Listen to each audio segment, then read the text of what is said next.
Hey guys, it's Matt. Just about a minute before I read chapter 22. It is proven like 1,000 times over, the human download or this frequency or radio station that almost everybody but us is on is very real. We speculated about this 5 years ago. I mean, even just little things, little tiny things, incremental steps to destroy society and culture. Here come a bunch of Walmart advertisements or commercials before videos featuring cereals and little kids, usually in most of them, they've picked up, let's pay for AC/DC's Dirty Deeds Done Dirt Cheap. Little kids running around with their parents at home. And do you know what that song is? I mean, of all songs to pick, the people picking it, they're not consciously aware. Those on the frequency or the radio station are not consciously aware of what they serve. Do you know what that song is about? Dirty Deeds Done Dirt Cheap. Again, I've seen this several times, the 15-second or so commercials before YouTube videos you're not allowed to click through. Nobody at Walmart said, well, wait a second, guys, before we use this featuring little kids, are you guys aware? I know it's kind of catchy, but did you ever look at all the lyrics, guys? Nobody at a meeting ever said, maybe we shouldn't do this. I mean, I'll just give you a little sampling here. If you've got a lady and you want her gone, but you ain't got the guts, she keeps nagging at you night and day, enough to drive you nuts. Pick up the phone, leave her alone, it's time you made a stand. For a fee, I'm happy to be your backdoor man. Oh my God. Nice job, Walmart. Why don't you keep using that song? Feature more little kids. Feature babies. All the baby attire, strollers. Keep using Dirty Deeds Done Dirt Cheap. Good job, Walmart. Chapter 22 is dedicated to the president of the No Consequences Guild, Scott. The president. It's like the Lollipop Guild in Wizard of Oz. But not really. I'm much more of a no consequences person. He and there's not just Scott. I mean, people have worked on me in this regard. I've definitely come down the sliding scale quite a bit. I don't talk about soul tokens or anything like that. So this is for Scott, president of, not the Lollipop Guild, the No Consequences Confederation. The debate rages in our community on the consequences of wasting a life, meaning the potential ramifications of falling for the Not-Nilk's trick and never during a lifetime diving off the back of the ship of fools. In other words, if you're reading this book or listening to me now, you understand that there's something here with us in this reality trying to hold you back, and you're learning slowly to overcome it, and it's thousands of tricks. On the other hand, there are people like your neighbor, for example, who look forward to the next Oprah Book Club recommendation and can't wait to get involved in the puppet election cycle that's coming up. Most people around us in our lives couldn't be any more fooled than they already are. When society suggests to put a new sign on the lawn like, hate has no place in this dare hood, your neighbor is the first to hammer it into the grass. He loves Dr. F and rooted for Johnny Depp in his recent trial. We're surrounded by these zombies in 2023. They're proud members of the Palace Guard and ever defenders of the reality narrative. So the question is, what are the consequences to the soul, if any, for being a life loser? Of course, in this example, we're assuming your neighbor is a real person, like you and I, not an NPC. If the NPC classification exists, their soul is likely animated by something associated with the earth itself, or this realm. Who knows what happens to them at death? It may not be your same bus stop. The quote, no consequences people believe they're always spiritually protected by their higher self, or the part of them that's not here, no matter what they do in this life. They believe they can't give parts of themselves away to the asshole dark. The movie The Last Samurai talked about spending an entire life looking for the perfect flower blossom, and that would not be a wasted life. Well, the no consequences people believe there's no price to pay for spending an entire life looking for the perfect porno mag. In the past, I've used the phrase giving away soul tokens associated with bad choices and associated with falling for the Not-Nilk's tricks. I had said in the past that real people who have chosen to take up residence under the dragon's wing were likely giving away these soul tokens.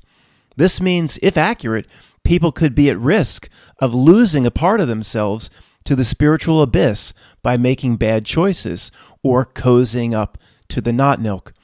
I've also related this to the dark concept of Horcrux presented in the last 3 Harry Potter movies. today I struggle with how true this is, and people like Tony, along with the no consequences people, have beat me up a bit for taking that stance in years past. They say that a real person can't spiritually give themselves away ever by falling for the trick that this reality presents. Now, I don't like to believe that my higher self can, in a way, benefit from a total fuck-off incarnation like a Jeff Spicoli type. So a Jeff Spicoli type, hey, bud, that's of the same use to higher self as Matt or somebody that's rejected society. I don't want to believe that at all. Isn't diving off the back of the ship of fools as we have special and unique? I'd like to think so, but Tony has stressed to me that your higher self, you are part of this higher self called a simultaneous incarnation. It has a lot of other little, quote, Matts running around, and a lot of them are real assholes. Not exactly me, probably something that doesn't look like me, but it could have a Jeff Spicoli type, and learning from that in another place and another time. It could have an ambulance-chasing lawyer as an incarnation, learning from that asshole, a personal injury law firm partner. Tony would say, Matt, you're one aspect. A simultaneous incarnation has a lot of different little entities running around different reality systems, and some of them are assholes, and your higher self can learn from that as well. I don't want to believe that, but I have to keep it on the table. Because of the influence of the no consequences people like Scott and Tony, I've moved down the sliding scale more towards their position. Not exactly totally there yet, but definitely more towards their position. I moved away from saying lose our soul tokens, or if this person over here makes a bad choice, they could lose a soul token. So a lot of reasons I completely went away from saying that, and I'll talk about that a little bit later. However, it certainly does seem like the screen's entire trick centers around getting people to willingly hand over parts of themselves to it. Certainly seems that way, doesn't it? The no consequences people don't like this type of terminology like soul token, of course, because they feel the spiritual part of them, as I mentioned, cannot be harmed or given away under any circumstances. Tony would agree. He would say higher self is incredibly powerful, would never allow parts of itself to be given away. Matt, he says, that is ridiculous, Matt. Okay, I hear you. Let's continue the debate. What I noticed about 10 years ago that led me to use this soul token terminology could be nothing more than its need to feed and extract louche energy from real people. Now that's bad, of course, but not nearly as consequential as what I was suggesting by a term like soul token. That's not the same as just giving away energy like louche. A no consequences person certainly agrees with the existence of what we call not milk. A no consequences person sees that the not milk and its various entities and egregores feed off the energy of real people by facilitating a trick to get people into a state of anxiety or worry or the other 1,000 ways it does it. They see what we see. The debate is, can the source of the spiritual energy ever be reduced or even extinguished? Again, this debate only really centers around real people like you and me. Does the not milk feed off NPCs? What energy do they have? Sweet energy do they have that the not milk likes? Maybe nothing. I mean, maybe something like Alec Baldwin may have nothing to give the not milk, but more little piglet comments if that's what it wants from him. This is around the real generator beings like you and me. The debate is, can a real person's essence ever be given away, or worst case scenario, go into Pope Francis's outhouse forever? Of course, the no consequences people would say, no, it can't. As this debate continues, you'll have to decide this for yourself. Okay, let's pause and look at this a little bit different. We'll consider this strange example, potentially relating your spiritual energy, in this example, to the sun. I consider Pachysandra to be a parasitic plant or ground cover here in Pennsylvania. I doubt it's indigenous, but I've never looked into it. It grows and spreads everywhere, Pachysandra. When they're starving in February and 10 inches of snow, deer won't eat the stuff, and deer eat everything. It needs no sun and thrives in full shade. To me, it's probably another invading species from China, but we'll let that go. like a bamboo, we'll let that go. Continuing with our example, even if this plant, Pachysandra, spreads to cover every inch of North America, what does that do to the energy of the sun itself? Nothing. Sure, the Pachysandra plant has used the sun to feed, as potentially the not milk does in this example. but it has not reduced the sun as it spread and grew. The no consequences people would agree that hundreds of systems in modern life are designed to steal energy from people like you and me to feed something here that we call the not milk. But they would say that if it steals some of our energy, which it does every day, it's not harming the spiritual essence of us or of real people. They would tell me that all it can do is feed itself, and it can't hurt me where it counts. It does not spiritually take anything from you. And they say, Matt, stop using the term soul token giveaways. I hear you. A solar panel does not shrink in size when you say plug your cell phone into it to charge it up, nor does the sun dim a tiny bit when that solar panel uses its energy. The no consequences people understand that people can be fooled to feed the beast, but they're not losing soul tokens or spiritual pieces of themselves while doing it. On the other hand, some believe in the battery approach. A battery can be drained and worn down, right? If enough energy is given to the dark reality under the battery approach, then the soul or spirit can actually potentially be degraded, dimmed, damaged, or worse. Goes back to Pope Francis's outhouse. They believe that the Harry Potter concept of Horcrux may be very real, and parts of people can be left behind in Ravenclaw's lost item. The no consequences people would say that if the not milk steals some of your energy, a being like you can produce an inexhaustible amount of it. To them, the not milk is more like a parasite or a tiny little mosquito that really can't do anything to you. Okay, let's look at another type of example to see if it changes your beliefs on how you see this playing out. What if somebody like a famous person, like Bob Dylan, was a real person who chose to take up residence under the dragon's wing of the asshole dark? All right, we talk about Melvin P. is likely a different type of incarnation, a different type of entity. It's a different relationship with higher self. But we know a lot of celebrities, for example, could be real people that just took the fruit, right, and got enchanted with the allure and the siren song of the asshole dark. Let's just use Bob Dylan. That's a bad example because look at that fool. How real could he be? But let's just pretend, I guess. What if he's a real person, all right, and he just got real far under the dragon's wing? No consequences to that? Let's see. No consequences people, of course, would say that even somebody like that, Bob Dylan, who's in bed in every way with the not milk, just a few years ago produced this 16-minute song about JFK. I mean, is always doing, he even admitted to Ed Bradley on 60 Minutes, he takes his orders from the chief commander or some devil or something. If he was a real person, the no consequences people believe that even he can't give the spiritual essence of himself away. I know it's getting a little bit muddier, isn't it? It's not so clear anymore if Bob Dylan is a real person. There's no guarantee. Some of them may be different types of incarnations, but again, many of them are real people that just, were enchanted with the allure of celebrity. So there's no consequence for Bob Dylan running around pushing the not milk's agenda for over 50 years and saying himself he's done a deal with basically the devil. I mean, what do you say about that? No consequences, people. Again, when it comes to these types of examples, somebody that literally lives inside the pentagram, you know what I mean? I'm not so sure. I've come down the sliding scale more towards the no consequences people, but, I don't know. I don't really know my take on this yet. Again, it doesn't really matter I can hear you screaming at me. It doesn't matter what Bob Dylan's fate is, Matt, in a worry about yourself journey.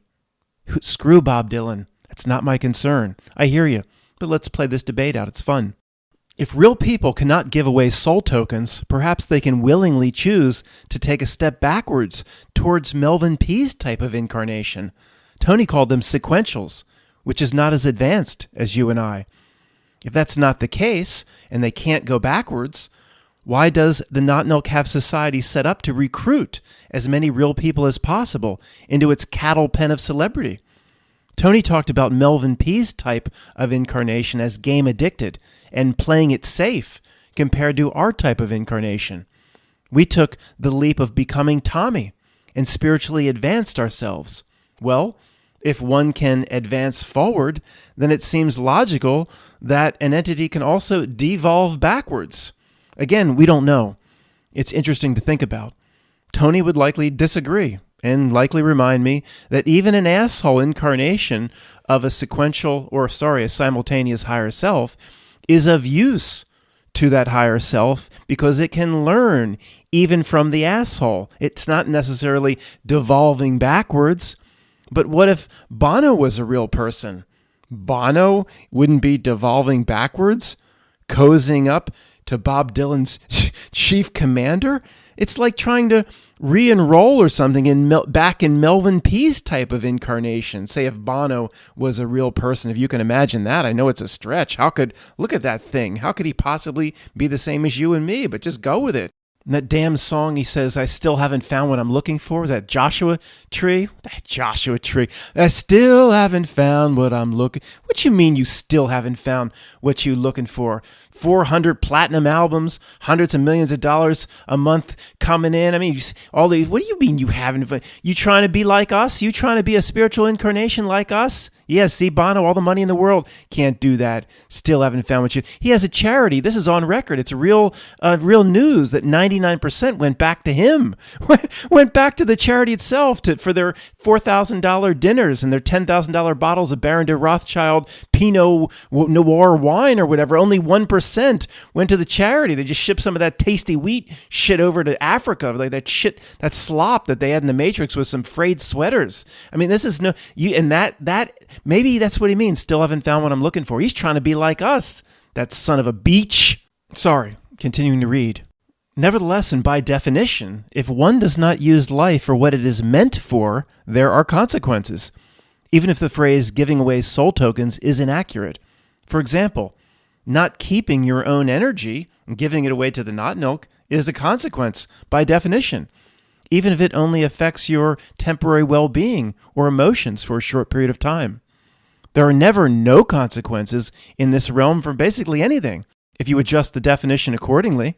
One last time, I remind you that people like Tony would probably say that even a really evil choice in life, like joining the Sopranos as their hitman or breaking thumbs or something, may be okay to your higher self because your higher self can learn from assholes as well as it can learn from good incarnations like you and me. In this way, both Dorothy and the Wicked Witch of the West could be incarnations of the same higher self. Could that be? Is Tony right? As usual, we find the good news in the same place every single time, and it's not a rationalization. It's truly good news. Here's the answer. You've heard this theme before. We don't need to know. It wouldn't change the way you and I go about our daily life if we knew the answer. For example, if you realized, or per a no consequences person, that you could join the Sopranos and you wouldn't give soul tokens away, are you going to go do it? I'm not interested in that either. It's not going to change what we do. That's the beauty of it. My behavior in life, I'm sure yours as well, is not driven by a consequence or a punishment.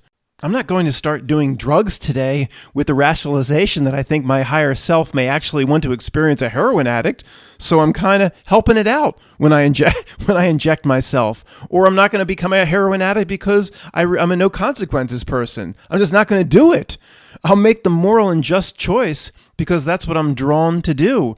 Real people who have gotten, say, as far as we've gotten are not out to do what we do because we're seeking a reward or to try to avoid a punishment. From my perspective, to try to avoid a punishment from a god on a throne. It doesn't factor in for me. I will help the little old lady cross the street, whether there's a traffic camera watching me or not. Guys, going away from the book for a second, I'm looking at the paragraph coming up, and there is no more important paragraph that's ever been presented on this channel. I've talked about this before, but it's just coming up now. Do we decide everything, and is that why it's playing the trick? I don't like putting it this way. It's not really well said, but if this is true, the next 5 minutes, we win. I mean, we win. We win everything. Why? Because we said so. It's that type of concept. But turn your inner knowing to maximum right now, your inner tuning fork. Does this resonate with you, or is this bunch of bullshit? If this is true, and I believe it is, I don't like putting it this way, but I don't know any other way to say it. We win. Once again, we arrive back in the same place where we often find ourselves. As generator beings, we don't ever take off the table that all of it is up to us. If this is true, it's the most important understanding in our entire existence. If you believe you're actually giving away soul tokens to the not milk through bad choices, maybe then we are actually giving away soul tokens by making bad choices. Why? Not because we figured out the situation that exists in front of us, because we believed we were, which then opened up the floodgates to allow it if we potentially decide and likely decide everything. It's that same concept again of being fooled to play the game and being out and compete. Oh, look, I'm winning on the scoreboard, versus the knowing or that just there is no reason to play. I decide if I win or lose, and what is positioned as my competitor, not milk, has no say because it has to draw power from me from a trick. It can't even compete with me. It has no say. I can simply declare that I've won the soccer match or whatever the game is, but you didn't go out on the field. Well, I don't have to. Well, how do you know you won? Because I said so. Now, what does your inner knowing say right now, or inner tuning fork? Could it be this simple? Yeah, it could be, or it wouldn't be playing its trick.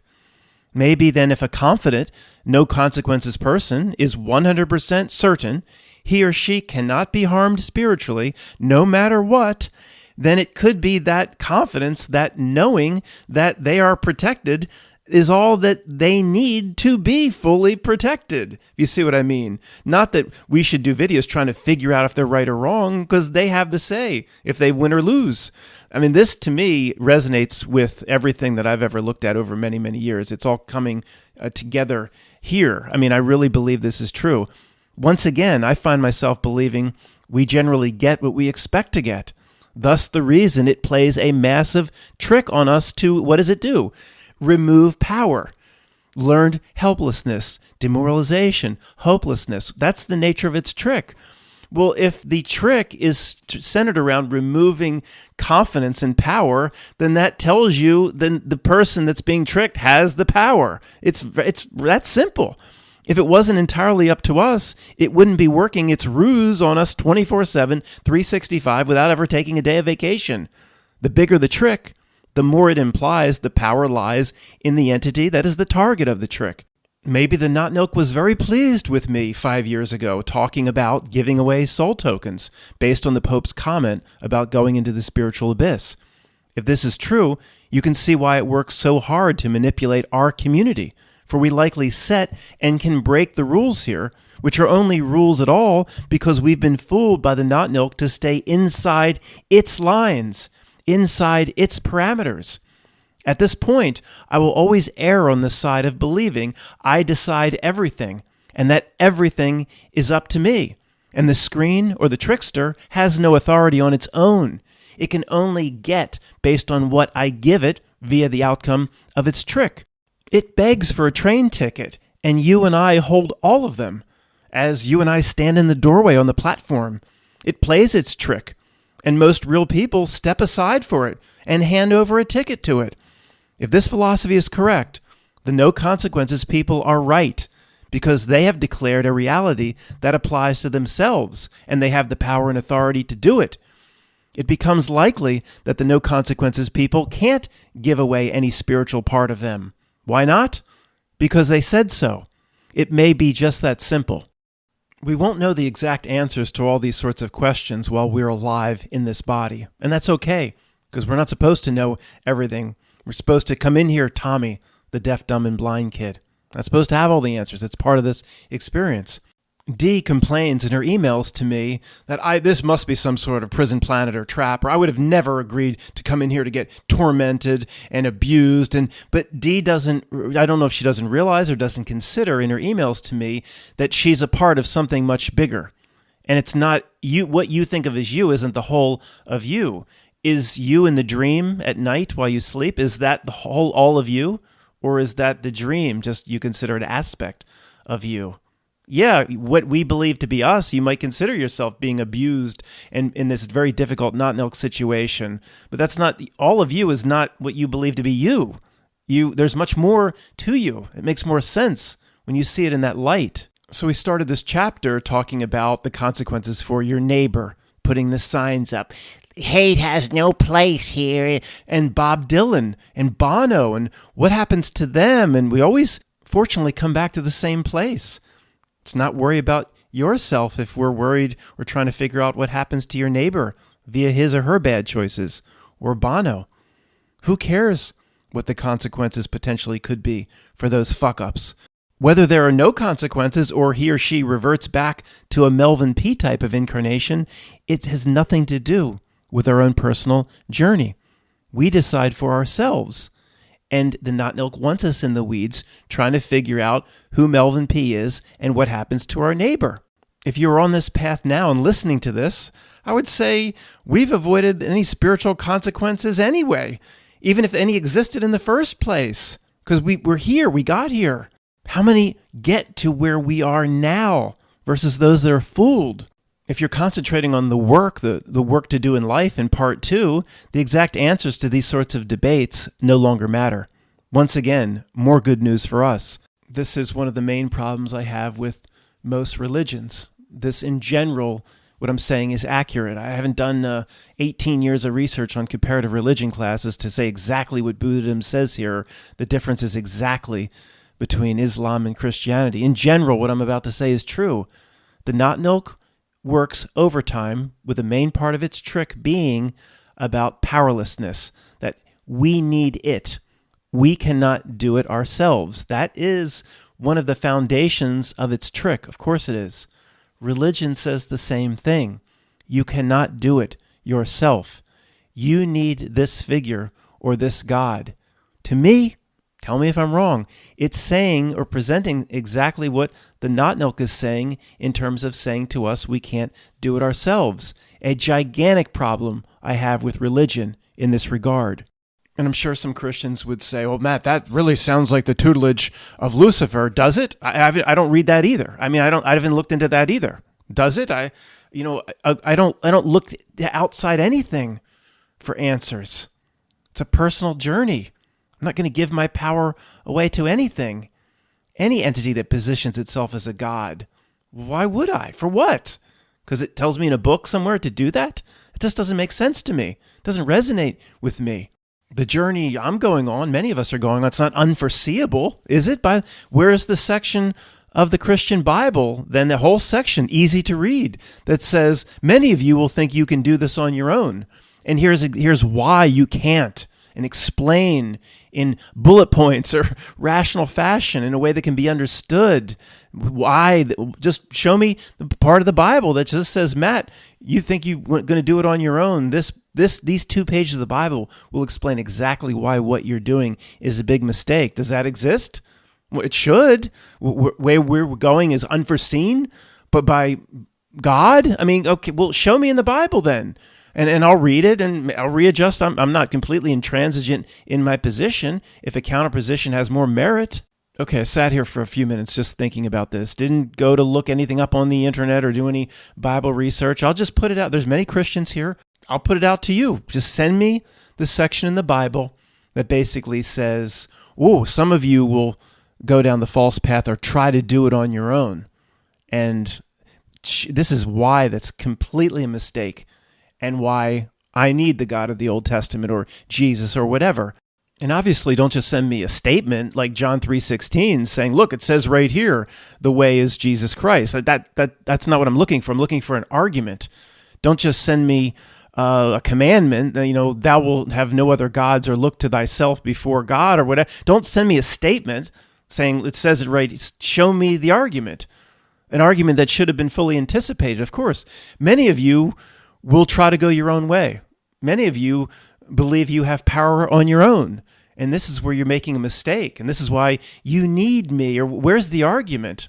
I doubt it exists, but I'm very open to considering every bit of it if somebody sends it to me. I doubt I'll get very much. I appreciate the open-minded Christians that are still here. I mean, the intransigent Christians left me a long time ago. They would just declare this blasphemy, cover their ears like it's demonic or something to ask questions. It's demonic to try to question and ask for an argument. I mean, I don't think that's blasphemy. I just think that's what a real person does. And I'll keep up my end of the bargain by saying I'm open to always changing my position. So far, Christian is never giving me anything that would allow me to change my position one bit. I'm open, though. I assure you I am. I'm not going to just run the other way if something really powerful is given to me that moves me. It hasn't happened yet. I'd be much more interested in the Bible, quite frankly, if the Old Testament didn't exist. They don't seem like the same books to me. Like I've said before, like two completely different things were rubber banded together. Huge, gigantic problems with parts of the Old Testament. Well, I've thought about this many times. What does a Christian think when they get to the part in the Old Testament, whatever part it's in, where God declares, "I am a jealous God"? Do they really believe that's possible? The creator of all creation could declare to its little creation, its little sea monkey, it poured water together from clay, created basically something more insignificant to it than us to sea monkeys, and it's to declare to the sea monkeys it's created. And the sea monkeys are millions of times more significant in the ratio to us than we would be than to the God of all creation. It's going to declare this little nothing creation that I am a jealous God. What does a Christian think when they read that? See, here, if it weren't all taken as one, it's always rubber banded together. You have to take all of it. If you have a problem with one little bit of it, then you're not a real Christian or you're a Satanist or whatever. I'd be much more open to it if different Christian sects were like, we're completely into this part, but this part, it shouldn't be rubber banded together. This part over here is all bullshit. What about the millions and millions, put to death in the Old Testament? And what about the little babies in Sodom and Gomorrah? And what did Lot's wife do? Why did she have to suffer? I mean, there's just tons of problems like this, and it's always presented like you have to take all of it or you're not a real Christian. Why? I mean, to me, one book of the Old has nothing in common, and I mean nothing, with the New. I don't understand how it's all kind of in one sandwich. It makes no sense to me. And we've talked about this before. I mean, religions in general, why is it one size fits all? Maybe Jesus is your way out, but why does that have to be my way out? People at this channel generally agree that there's different types of incarnations here. Melvin P., that he's not the same as you and me. I like that little rhyme. They're different entities. Maybe their way out is Lucifer. Whatever. Maybe there is no way out for a Melvin P. type, but maybe it's not one size fits all. Maybe Jesus is like a bodhisattva and is your guide or way out. But why would that have to be my way out? Maybe you and I are not the same. I mean, there's a lot of possibilities. I don't like the one size fits all. And boy, this is dangerously approaching a certain number where they'll look at my sweatshirt, so I better end it now. Thanks for listening.